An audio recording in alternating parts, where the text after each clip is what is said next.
to... I don't know what I've got to as well, because the last one. Oh dear, that sounds like an implosion to me. So, bad luck. What about you, Phil?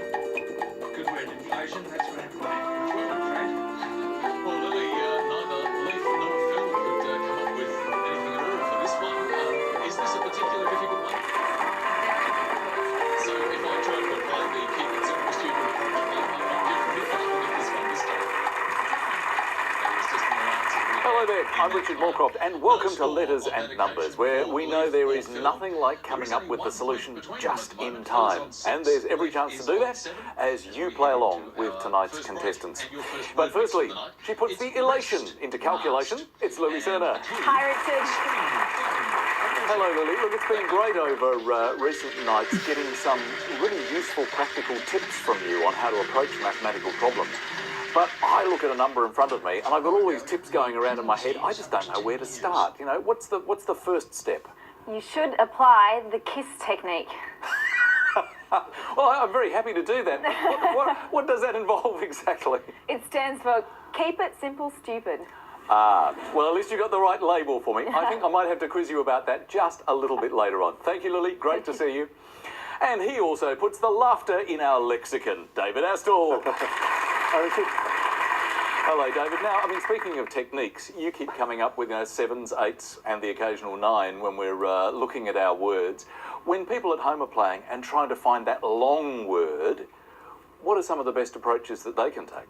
One approach is don't always think in straight lines. It's very useful when you're seeing those letters as they're appearing to put them in a sort of looser arrangement. That's very helpful because then you can start to imagine how these words can coalesce into something longer. But in that one long line, sometimes it's hard to see those words. Excellent tip. Thank you, David. Now to the people that are going to be playing the games with us tonight. And first up, our carryover champion back for his fourth night, senior chemist, Leif Cooper. Welcome, Leif. Hi, Richard. Great to see you back yet again. You've been sitting in that chair now for the last few nights, and you've been presumably applying a few techniques. In fact, I think you mentioned that you always start with a consonant. Mm-hmm. Any other techniques you've developed over the last few nights? I start with a consonant so that the vowels, there are more consonants than vowels, and I like having the vowels split up and spread out through the solution rather than all clumped together. All right, well, we look forward to seeing more of those tonight. Welcome back, Leif.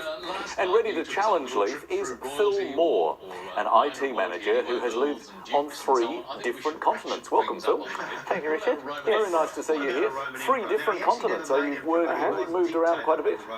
Yes, my father was an aircraft engineer, so we tended to travel a lot as kids. So I started off in France, where I was born, UK, we went to Africa, so firstly South Africa, then Zimbabwe, back to the UK, and finally the best place of all, third continent, Australia. Love it. Does that mean that you get frequently itchy feet, though? I do. We travel a bit. I'd like to do more, but with 2 young kids, it slows you down a bit. It has its practical requirements. Look, good luck tonight. Great to have you with us. Thank you, Richard. So let's welcome our carryover champ, Leif Cooper, and challenger, Phil Moore. And let's begin, as we always do, with the letters game. And our carryover champion always gets to make the first selection, so please, Leif, do that for us. Thanks so much. Hi, Lily. Hi, Start Lily. with the consonant, please. Thank you. Let's start today with a G. And a vowel, please. A. And another consonant. T. And another consonant. R. And a vowel. O. And a consonant. T. And a vowel, please. He would have loved it, though. A. And a consonant. D. And we'll finish with another vowel, please. And last letter, I. Thank you, Lily. Here's our first 30 seconds.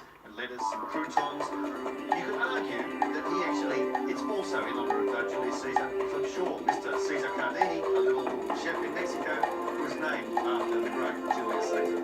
Isn't that extraordinary that one individual could have such an incredible trail of words and labels behind him? Look, for that reason, I'd love to have him over dinner and coffee with Caesar.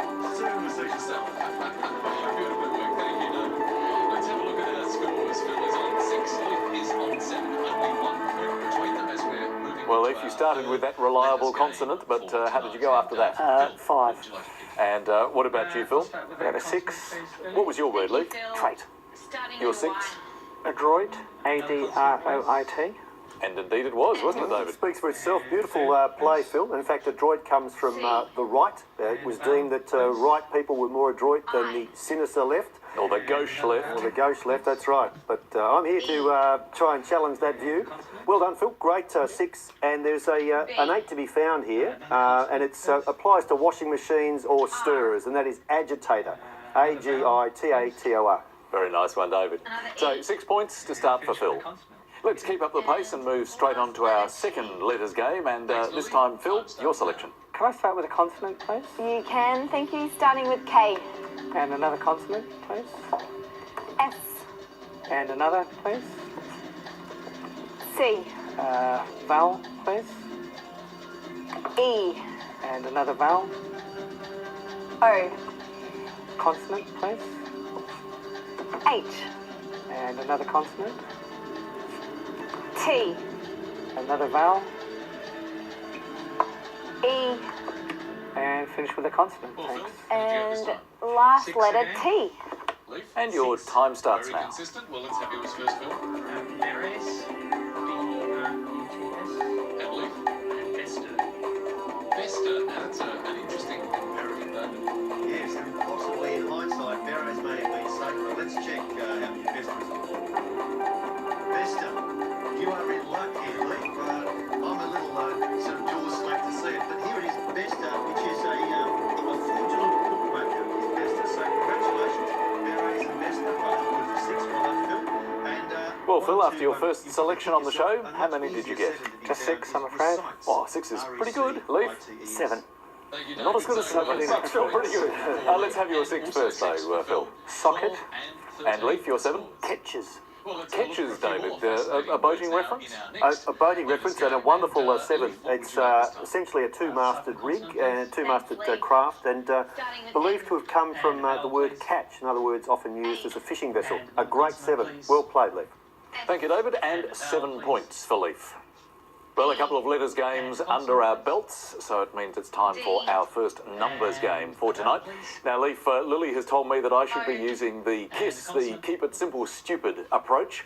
I'm sure you're going to make it much more effective than that, so could you choose some numbers for us, I please? hope so. Can I have 1 large and 5 small, please? Thanks, Leif. 1 large, 5 Lily, small. I'll start the clock. And our numbers are 10, 4, 9, another 9, 10, and the large number is 100. The target to reach, 343. Thanks, Lily. Let's head there.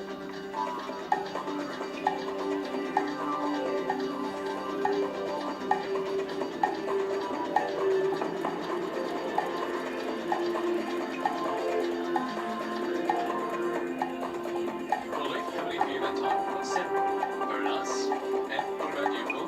I'm saying 7, but it was very risky.